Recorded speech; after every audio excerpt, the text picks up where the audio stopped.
इतने में आप लोग अब देखो, जैसे मैंने बताया था लेटेंट हीट इसकी वैल्यू यहाँ पे अपन पढ़ रहे थे ना, देखना आप उसको इन करते रहना। इतने में दिख रहा है? हाँ सर दिख रहा है। यस सर दिख रहा है।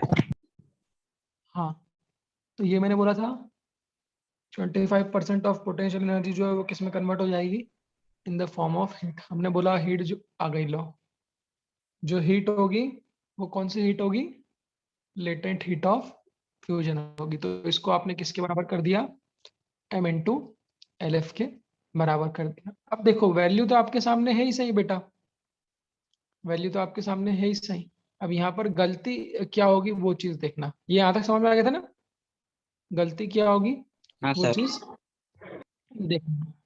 जैसे जब यहाँ वैल्यू पुट करूंगा, इसको अगले पेज पे ले रहा हूँ, वैल्यू पुट करूंगा तो देखना क्या होगी। लेटेंट हीट ऑफ फ्यूजन की वैल्यू कितनी होती है, latent heat of fusion for ice कितनी होती 80 है? कैलोरी पर 80 कैलोरी पर सर ग्राम। 80 कैलोरी पर ग्राम डिग्री सेल्सियस।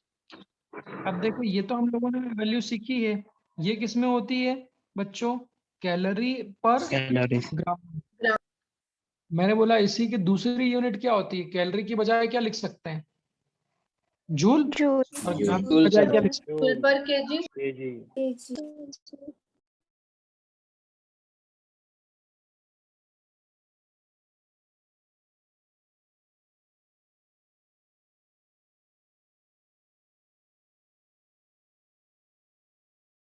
कई क्वेश्चन है, ये देख लीजिए नेट 2016 का ही क्वेश्चन है, 2016 का यही क्वेश्चन है जो मैंने बताया। अ पीस ऑफ आइस, यही ना, falls from the ice so that 1/4 of the heat produced by the ice, this is fall the value of h। यहाँ पे क्या दिया हुआ ये पढ़ो, मेरे को आपको ये पढ़ाना है। यहाँ क्या लिखा हुआ है, latent heat of ice is this.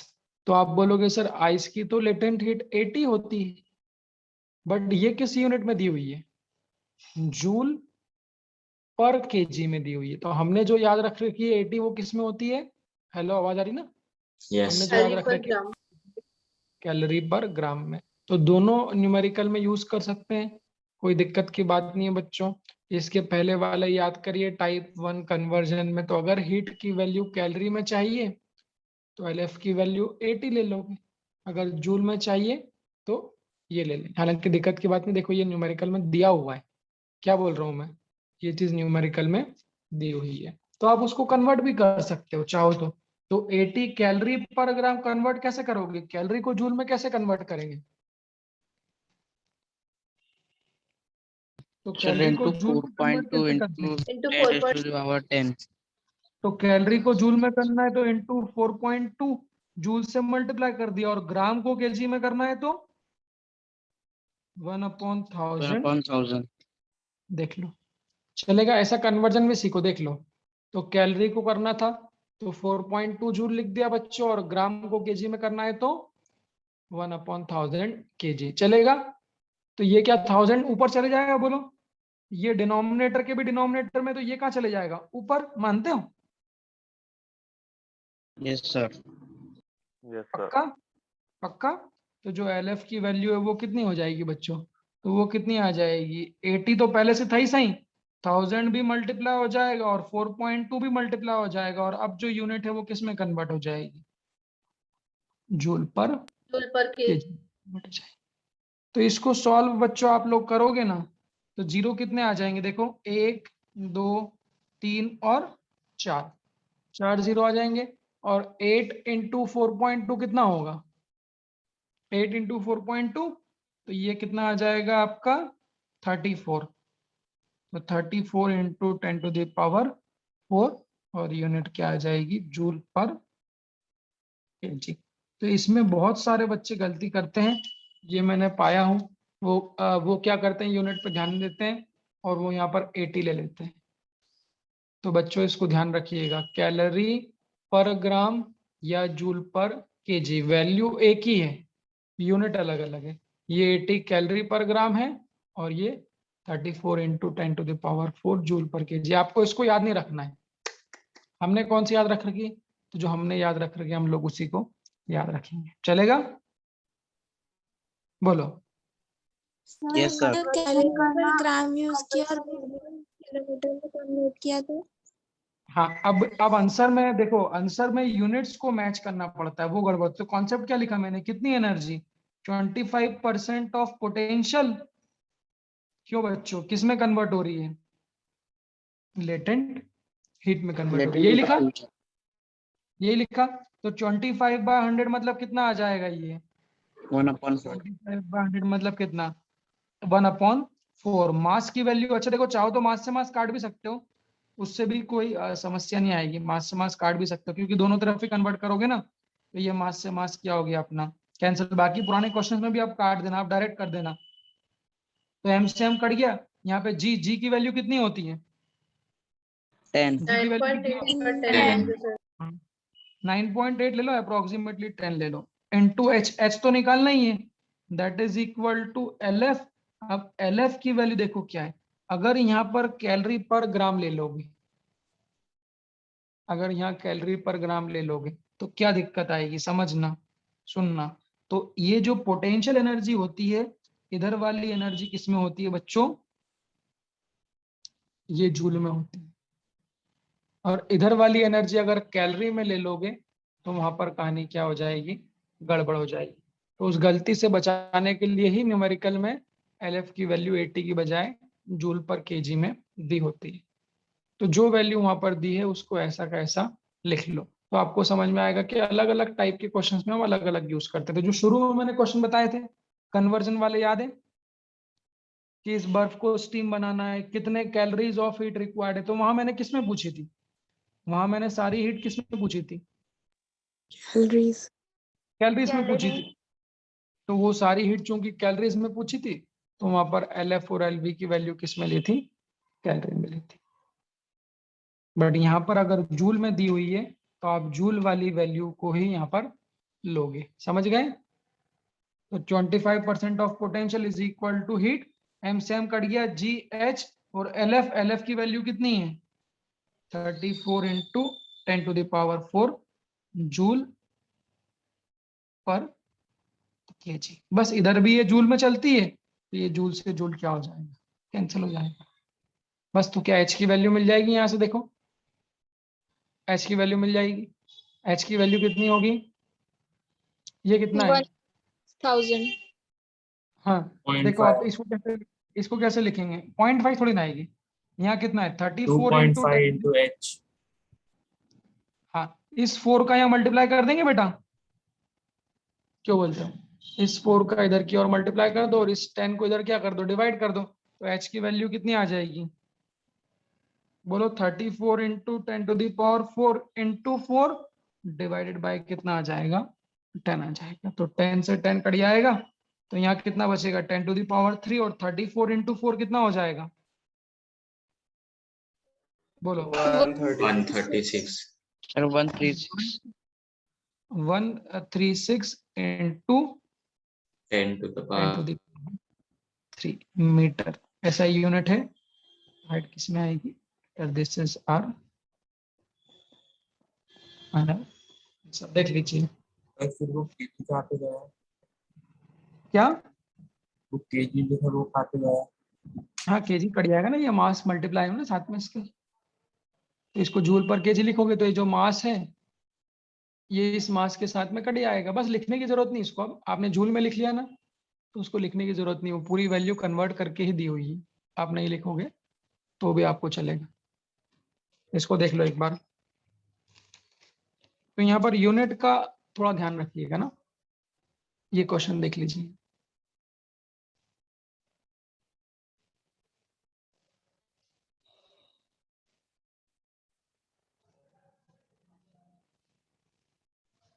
तो ये मैंने कन्वर्जन वाले आपको सारे क्वेश्चन बता दिए, ये भी मैंने एक लेटेंट हीट वाला बता दिया है कि पोटेंशियल एनर्जी किस में कन्वर्ट हो रही है, लेटेंट में। क्या क्या गलती हो सकती है वो मार्क, तो यहाँ तक तो कोई गलती नहीं होगी, इसको मार्क कर लेना।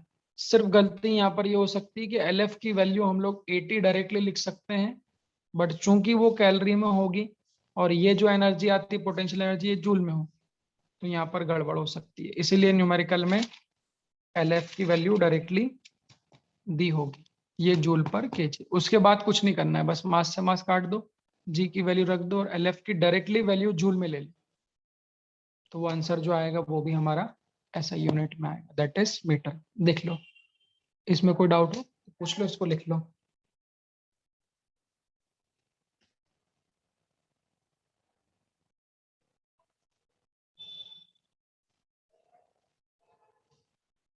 लिख लिया?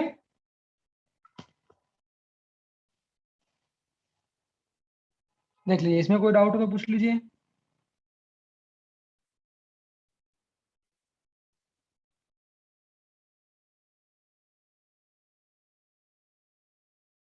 सर फाइनल आंसर दिखाइए ना एक बार। हम्म,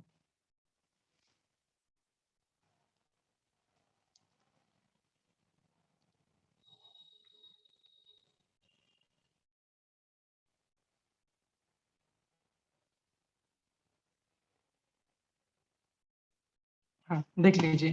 तो एनर्जी कंजर्वेशन वाले क्वेश्चन में कोई डाउट है? समझ में आ गया कौन सी एनर्जी किस में कन्वर्ट होगी, किसकी क्या वैल्यूज रखनी है? इसमें कोई डाउट हो तो पूछ लीजिए। फिर लास्ट एक टाइप का क्वेश्चन और बनता है, चौथे टाइप का, वो क्वेश्चन भी मैं आपको बताऊंगा, तो फिर हमारा ये टॉपिक हीट वाला खत्म हो जाएगा। हाँ, चौथे टाइप का जो क्वेश्चन बनता है वो बनता है बच्चों टाइप 4 का जो क्वेश्चन बनता है वो बनता है स्टीम आइस मिक्सचर पे।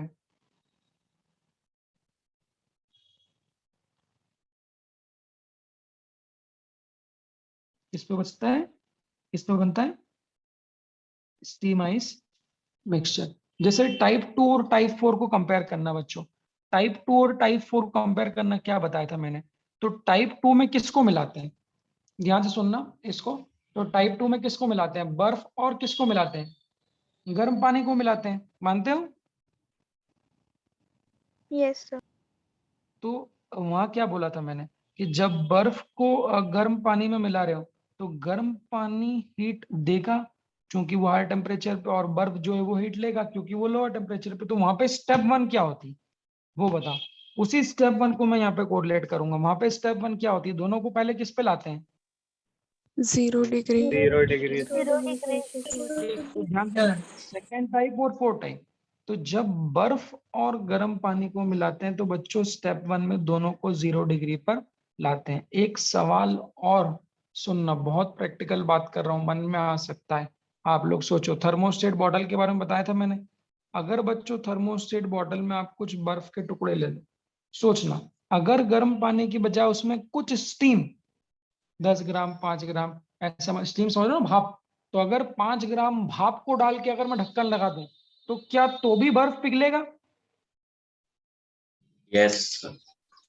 हाँ पिघलेगा? सर। हाँ, क्यों पिघलेगा? आपने क्या, वो आप क्या बोलोगे देसी भाषा में, क्या बोलोगे क्यों पिघलेगा? तो आप लोग क्या बोलोगे? सर भाप गर्म रहती है। हाँ, बात तो समझ में आ रही, भाप तो गर्म रहती है। तो यहाँ पर हीट कौन लॉस्ट करेगा? यहाँ पर हीट कौन लॉस्ट करेगा? Ice. Lost Ice. कौन? अरे Steam. अरे sir sir steam. Steam loss करेगा। क्वेश्चन तो सुनो भाई, आइस कैसे लॉस्ट कर सकता है? आइस तो लोअर टेम्परेचर ठंडा है ना, और जो स्टीम है वो काय पे है? स्टीम कितने टेम्परेचर पे होती है?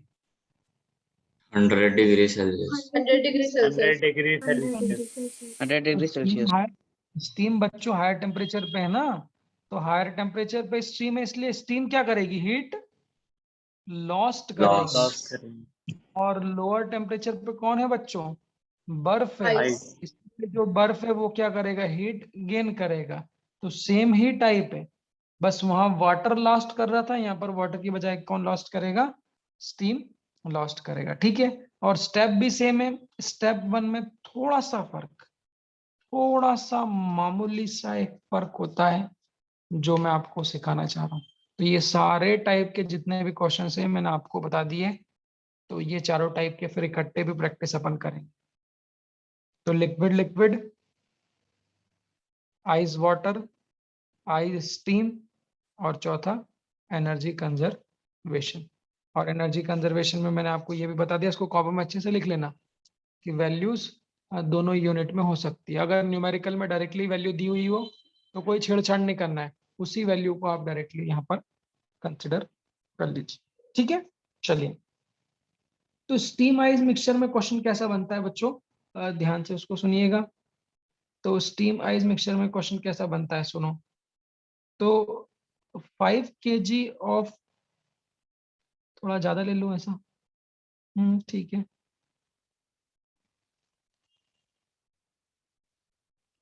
5 kg of steam at 100 degrees Celsius is mixed with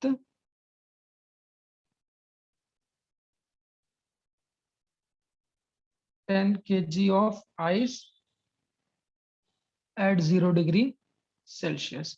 question वही है, एक बात गौर करी, क्वेश्चन सारे टाइप 1, टाइप 2, टाइप 3 सभी में जो क्वेश्चन है, क्वेश्चन में वही पूछ रहा हूँ, क्या, find the temperature of mixture. पहले वाले में भी वही पूछे, दूसरे वाले में हिसाब क्या लगाया था, अगर आप लोग बताना आपको याद है कि नहीं है, अगर रिक्वायर्ड हीट ज्यादा है, हीट लॉस्ट ज्यादा है और हीट गेन कम है, तो उस केस में टेम्परेचर ऑफ मिक्सचर कितना होता है, 0 होता है कि नहीं होता है। 0 डिग्री सेल्सियस। Yes. नहीं सर 0 से ज्यादा होता है। और 0. हाँ बेटा, पूरी बात सुन के जवाब दो, जल्दीबाजी में जवाब नहीं देना है। अगर ज्यादा लॉस्ट हो गई और रिक्वायर्ड ही कम है, गेन कम है, तो उस केस में पूरी बर्फ पिघलेगी कि नहीं पिघलेगी, क्या बताया था। हाँ सर, पिघलेगी। तो पूरी बर्फ पिघल जाएगी तो टेम्परेचर ऑफ मिक्सचर 0 थोड़ी ना होगा, बताया था ना मैंने। बट अगर रिक्वायर्ड मतलब जो गेन है वो ज्यादा है और लॉस्ट कम है, अगर मिल कम रही है और जरूरत ज्यादा है, तो उस केस में क्या होगा, पूरी बर्फ आप लोगों की नहीं पिघलेगी, समझे, बताया था ना। यस अगर अगर मिक्सचर में पूरी बर्फ नहीं पिघलेगी तो हम लोग डायरेक्टली क्या बोल देंगे, टेम्परेचर ऑफ मिक्सचर कितना होगा, 0 डिग्री। कॉन्सेप्ट अगर याद नहीं है तो फिर बेटा कैसे क्वेश्चन करेंगे, इसीलिए तो आपको प्रैक्टिस दे रहे हैं। उस टाइप के मैंने 8-9 क्वेश्चन दिए थे आपको कल पर, उसके पहले भी 7 दिए थे, तो उसको कॉपी में अच्छे से रिवाइज करके रखना, उसी से मिलता जुलता ये टाइप भी होगा मेरे भाई। तो स्टीम आइज मिक्सचर में क्या करते हैं वो देखो, और यहाँ पर कॉन्सेप्ट क्या होगा। तो किसको मिलाया, देखो बेटा किसको मिलाया, अब क्या है बोलो। तो 5 केजी क्या है, स्टीम है, और 10 केजी क्या है, बर्फ है। इन दोनों को क्या कर दिया हमने, मिला दिया। तो सॉल्यूशन में फोटो कैसा बनेगा, थर्मोस्टेट बॉटल ले लूं, तो ये आपकी थर्मोस्टेट बॉटल थोड़ी इस टाइप की डिजाइन की ले ली मैंने, ये ले ली। इसमें क्या किया बच्चों, 5 किलो एक बर्फ का टुकड़ा रखा, इसमें क्या किया, बोलो इसमें क्या किया, 10 किलो क्या करी, 10 स्टीम kg करी, ice है। Rice 10. आइस 10 केजी ले लो और 5 किलो स्टीम ले लो बस, और ढक्कन लगा दो। ये तो 5 किलो भाप उड़ा दी, 10 किलो का बर्फ का टुकड़ा, ढक्कन लगा दे, ढक्कन लगा देंगे तो क्या होगी, ये जो स्टीम है ये 100 डिग्री पे ये हीट क्या करेगी, लॉस्ट, और ये जो है ये क्या करेगा, हीट गेन करेगा। अब यहाँ पे स्टेप क्या होती है, ध्यान देना। तो चौथे टाइप के क्वेश्चन में बच्चों स्टेप क्या होती है, तो चौथे टाइप के क्वेश्चन में स्टेप 1 क्या होती है, उसको याद सुनना। तो यहाँ पर दोनों को मतलब कौन, तो जो हीट गेन कर रहा है और जो हीट लॉस्ट कर रहा है, दोनों को 100 डिग्री सेल्सियस के वाटर पे ले आए। एक डिफरेंस आपको शायद मेरी बात सुनकर देखकर समझ में आया होगा, दोनों को 100 डिग्री सेल्सियस वाटर पे ले आए। बताओ, तो वहां स्टेप 1 क्या थी और यहाँ फर्क दिख रहा है, वहां स्टेप 1 में दोनों को किस पे लाते हैं, 0 डिग्री सेल्सियस। और यहाँ पर दोनों को, जो लॉस्ट कर रहा है और जो गेन कर रहा है, दोनों को 100 डिग्री वाटर पे ले आएंगे। अब कोई मुझसे सवाल पूछ लेगा सर ऐसा क्यों, तो भाई ये तो मेथड ही है ना, ये तो मेथड है, वही तो अपने को ध्यान रखना है कि सॉल्व कैसे करते हैं मेथड, उसके बाद कॉन्सेप्ट और कैलकुलेशन वो तो आप लोग सोच लोगे। तो बच्चों ये मेथड है कि अगर आइस और स्टीम को मिलाते हैं तो दोनों को 100 डिग्री सेल्सियस पे लाते हैं, अगर आइस और वाटर को मिलाते हैं तो दोनों को 0 डिग्री सेल्सियस वाटर पे लाते हैं। तो बस कैसे लाते हैं वो तो मैं पहले भी सिखा चुका हूँ। तो चलो देख लेते हैं, आप लोगों की एग्जाम भी हो जाएगी। तो कैसे लाते हैं देखिए, तो बर्फ कितना है, अभी जो पूछूंगा इसको जवाब देना। बर्फ कितना है, 10 kg ऑफ 10 आइस, कितने पे 10 है, kg. 0 डिग्री। 0 degree. तो यहाँ लिखूं, so the heat will be gain by ice. तो हीट गेन लिख लूं कितनी होगी, तो देखिएगा 10 kg ऑफ आइस है 0 डिग्री सेल्सियस पे। लाना किस पे है, स्टेप 1 में दोनों को किस पे लाना है, 100 डिग्री सेल्सियस पे, वाटर पे। कैसे लाएंगे, तो पहले 10 kg बर्फ क्या होगा, 0 degree water. 0 degree हाँ Celsius water. अभी देख ले पुराना भाई, तुम लोग कितना रिवाइज देख लेता हूं मैं। तो ये सब लोगों को बोलना है। तो ये 0 डिग्री किस पे आएगा, वाटर। तो जब 10 kg आई 0 डिग्री वाटर पे आएगा तो हीट कौन सी लेगा, लेटेंट की specific. Latent heat. Latent heat. Heat. देखो जो मेरे पिछले वाले क्वेश्चन का कंफ्यूजन भी आपके दिमाग में दूर हो जाएगा। जो मेरे पिछले वाले क्वेश्चन का कंफ्यूजन था ना, वो भी आपके दिमाग में दूर, ध्यान से देखना, यूनिट में गलती हो सकती है। लेटेंट हीट लेगा, ठीक है। फिर ये 0 डिग्री वाला वाटर किस पे जाएगा, 100 degree 100 degree water. water. 100 degree Celsius पे। ठीक है। इसमें मुझे लगता है किसी को डाउट नहीं, ये वाला कॉन्सेप्ट तो सबको अच्छे से रिवाइज हो जाना चाहिए बच्चों। अगर इसमें भी कोई डाउट हो तो तुम लोग मुझसे पूछो फिर। तो यहाँ पर जो हीट होगी वो कौन सी होगी, Specific. Specific Specific heat. ठीक है। तो इसको Q1 लिख दिया और इसको Q2 लिख दिया, ठीक है। तो जो ये हीट गेन कर रहा है, क्या इस गेन करने वाले को 100 डिग्री वाटर पे ले आया। Yes sir. Yes, sir. Yes, sir. अब ये दोनों हीट कितनी होगी वो हम लिख सकते हैं। तो कितनी होगी, तो Q1 बराबर लेटेंट, लेटेंट कितनी होती है M इंटू LF। अब यहाँ ध्यान देना, M कितना है बच्चों, M 10 कितना है, kg. 10 अब kg. ध्यान क्या होती है 10 kg, ओके चलेगा। LF की वैल्यू कितनी होती है भाई, देखो यहाँ पे तुमको तुम्हारी गलती भी समझ में आ जाएगी। LF की वैल्यू आप बोलोगे सर हमको कौन सी याद है, आपको कौन सी याद है, LF की वैल्यू कितनी Calorie per होती है, gram. 80 Calorie per calorie gram. per Calorie per gram. और मैंने पिछले वाले क्वेश्चन में एक LF की वैल्यू इसको कन्वर्ट करके ये भी बताई थी दोनों। तो 80 कैलोरी पर ग्राम को ही कन्वर्ट करके ये, अब मैंने बताया दोनों याद नहीं रखना, ध्यान रखना बेटा, ये अपने काम की सिर्फ जब ही है जब हमको जूल में लिखना हो, जूल पर केजी में। और वो भी ध्यान रखना बच्चों, सिर्फ टाइप 3 के प्रॉब्लम में ही यूज आती है। बाकी जो प्रॉब्लम हमने करे थे, बाकी कौन से, तो टाइप 2 का प्रॉब्लम और टाइप 4 का प्रॉब्लम और टाइप 1 का प्रॉब्लम, वहां पर जो हमने हिट लिखी थी वो सब कैलोरीज पर ग्राम में थी। तो यहाँ पर भी आप कैलोरी पर ग्राम में ले सकते हो। आप बोलो सर अगर हम ये ले लेंगे तो गलत होगा, कि नहीं गलत नहीं होगा, ये भी एक ही बात है दोनों, और थोड़ी बड़ी लगती कि नहीं लगती है, थोड़ी बड़ी लग रही है। तो इसको लेने की बजाय आप लोग कैलोरी पर ग्राम में यहाँ पर ले सकते हो। सिर्फ इन टाइप के क्वेश्चन में टाइप 3 के प्रॉब्लम में कन्वर्ट करनी पड़ती है। क्यों करनी पड़ती है, क्योंकि यहाँ पर जूल में होती है पोटेंशियल एनर्जी, काइनेटिक एनर्जी, तो इसको भी आपको जूल में लिखना पड़ता है। बस बाकी कोई गलती ना हो। बाकी यहाँ पे जो हम लोग पहले करते थे सेम टू सेम वैसे के वैसे करेंगे। तो LF की वैल्यू कितनी ले लेंगे बच्चों, 80 कैलोरी पर ग्राम। बट यहाँ पे एक समस्या दिख रही है तुम लोगों को, बताओ तो दिख रही 10 है, दिख रही kg को ग्राम में करना पड़ेगा ना फिर. हाँ। Yes sir. ये किस में है, कैलोरी पर ग्राम में है ना बेटा। देखो यूनिट का सीखो, अब अपन बड़े हो गए, तो कैलोरी पर ग्राम में है और ये मास किस में लिया है, केजी में। kg. तो कन्वर्ट करना पड़ेगा ना, कैसे करोगे, केजी को ग्राम में कैसे करते हैं, Into 1000. 1000 10 upon 1000 into 1000. 10 into 1000. Calorie पर ग्राम। देखो ग्राम से ग्राम कट आएगा कि नहीं कट आएगा, क्यों भाई, देख लो समझ गए। कोई दिमाग में किसी के सवाल हो तो पूछ लो फटाफट, कोई कंफ्यूजन तो नहीं सर? यूनिट में। हाँ सर तो इसमें फिर अगर मास को बदलने की जगह हम लैटेंट हीट ऑफ फ्यूजन को भी फिर जूल के टर्म्स में लिख सकते हैं ना, वो जूल भी पर लिख केजी सकते के हैं, टर्म्स मैं में. आपको दोनों दिखा देता हूँ। चलो एक बार दोनों लिख के बता दूं कि दोनों से आंसर सेम आता है, वो आप लोग देख लेना। दोनों से आंसर सेम आता है, मैं आपको दोनों लिख के बता दूंगा। बट फिर कंफ्यूज नहीं होना है कि सर कौन सी ले, क्वेश्चन बाय क्वेश्चन पे डिपेंड करता है।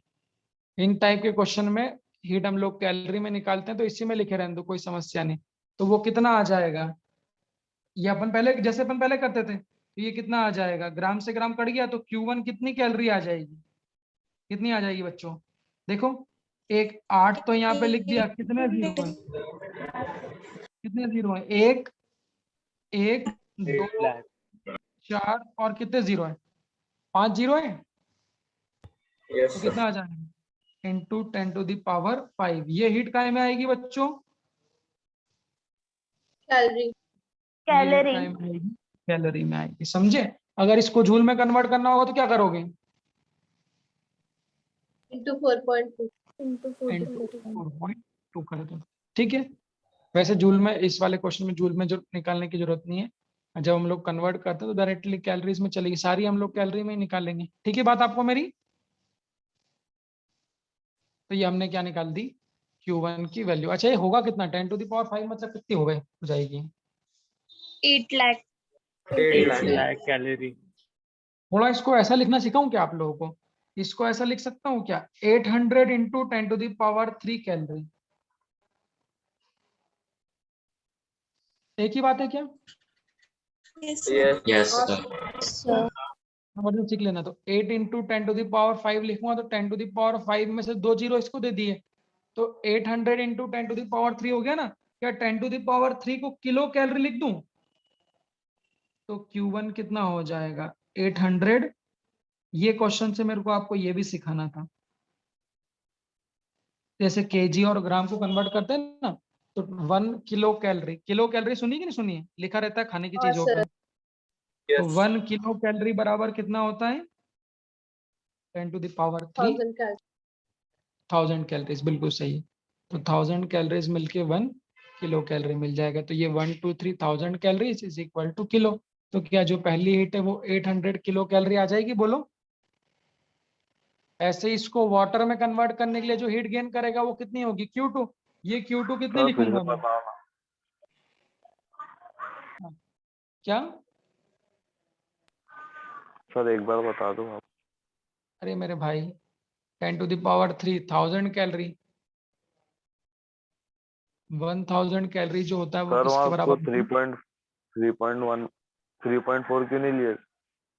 अरे भाई मैंने बताया दोनों टाइप 3 का जो प्रॉब्लम है उसमें जो हम यूनिट लिखते हैं जो जूल पर केजी में, यहाँ पर जूल में निकालने की जरूरत ही नहीं है, यहाँ पर सारी की सारी हीट में किस में निकाल रहा हूँ, कैलोरीज में ही निकाल रहा हूँ, इसलिए मैंने डायरेक्टली LF की वैल्यू कितनी ले ली, 80 कैलोरी पर ग्राम में ले ली, क्योंकि हमको जूल में जरूरत नहीं है। अगर जूल में चाहिए होती तो फिर ये यूनिट लिखते, 34 इंटू 10⁴ जूल पर केजी, समझे? अगर जूल में चाहिए होती तो ये यूनिट लिखते हैं, हाँ सर। ठीक है। हाँ अभी यहाँ बताओ, तो ये Q2 हीट कितनी आएगी, तो इस 0°C वाटर को 100°C वाटर में कन्वर्ट करने के लिए Q2 ये कितनी आएगी, तो MC डेल्टा T यही आएगी। बस अब यहाँ वैल्यू रखो, M की वैल्यू कितनी है, M मास कितना है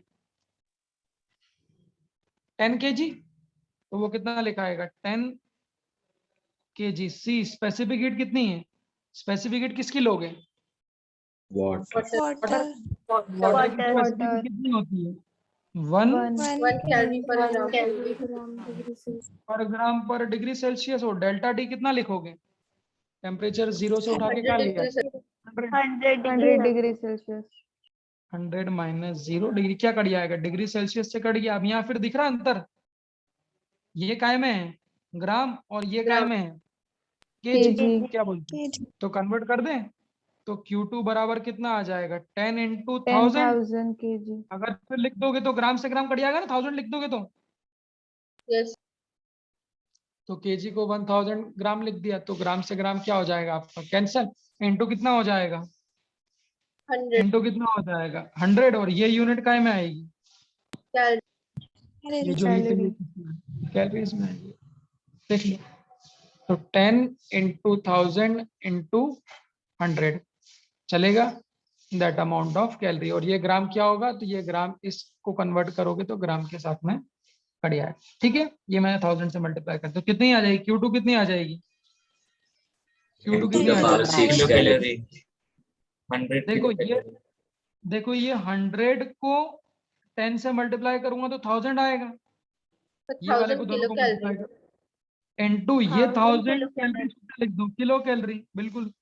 तो इसको लिख दिया किलो कैलोरी, देख लो। तो ये calories into 1000 that is 1000 kilo calorie, और ये 100 इनटू 10,000, तो ये Q2 कितना हो जाएगा 1000 किलो कैलोरी। बस, तो total heat gain by the ice कितना हो जाएगा? तो इस टोटल आइस को 1800 100 किलो डिग्री कैलोरी। पे लाने पे कितना होगा? तो 800 plus 1000 that is equal to कितना हो जाएगा? तो total 1800 kilo heat calorie. Gain, हाँ, that is Q1 plus Q2, तो total heat gain that is equal to 1000 प्लस 800 kilo calorie, that is 1800 kilo calorie of. देख लो, इसमें कोई दिक्कत हो तो बताइए। ये तो क्या किया हमने, ये तो हमने क्या किया कि टोटल हीट क्या निकाली, गेन निकाली। ये क्या किया हमने, टोटल हीट गेन निकाली। अब ये जो हीट है ये मिलेगी किससे, लॉस्ट कौन करेगा? तो ये जो हीट है ये मिलेगी किससे, लॉस्ट कौन करेगा? स्टीम। तो जो स्टीम लॉस्ट करेगा वो लिख लें। तो टोटल हीट लॉस्ट क्या होगी, तो स्टीम को भी किस पे लाना है?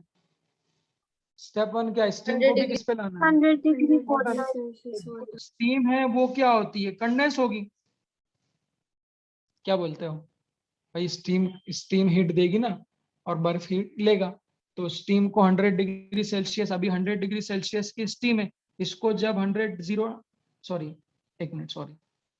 जब ये 100 डिग्री सेल्सियस की जो स्टीम है ये जब 100 डिग्री वाटर पे आएगी,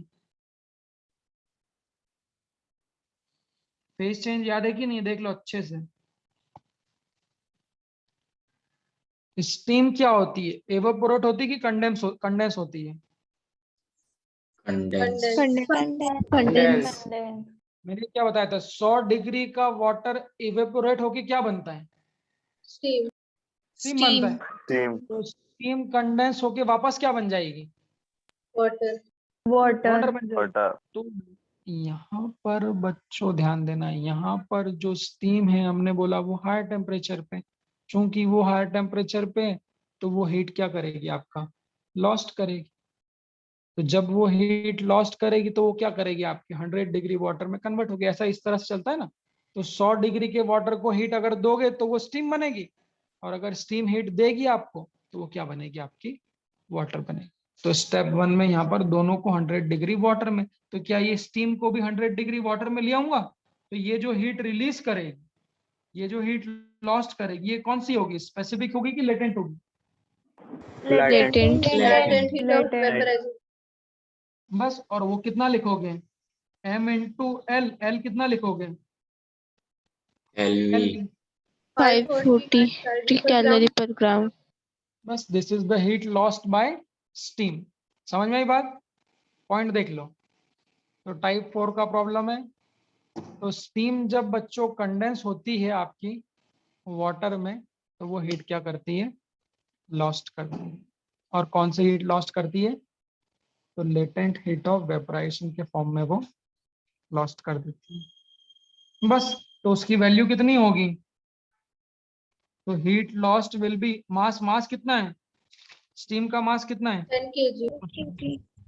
स्टीम का मास नहीं, स्टीम का मास, 5 5 kg. 5 का kg। मास कितना है,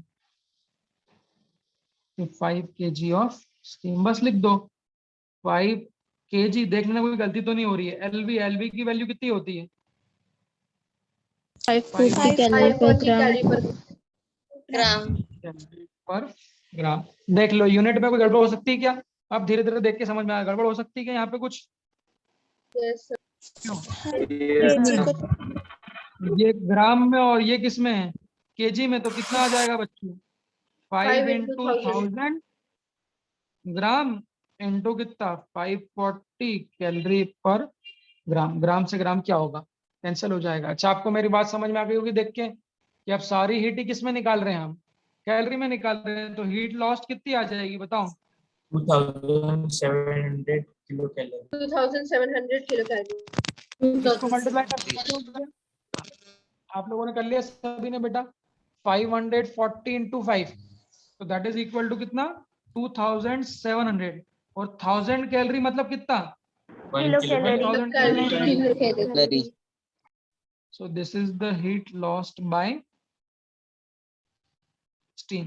देख लो बच्चों, क्वेश्चन को अच्छे से देख लो एक बार। तो टाइप 4 है, स्टीम को आइस में मिलाया।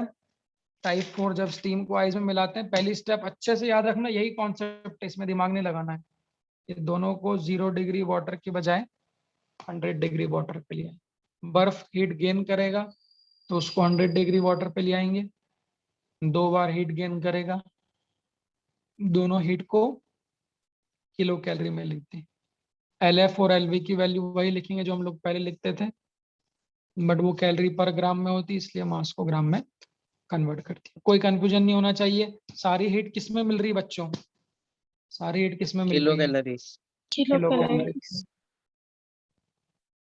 तो सिर्फ टाइप 3 के प्रॉब्लम में ही बोल रहा हूं मैं आपको, हमें latent heat, specific heat joule में लेनी, बाकी कहीं पर भी नहीं लेनी, बाकी कहीं पे कोई जरूरत। तो total heat gain by the ice will be what? 100 1800 kilo calorie, और total heat lost by the steam is what?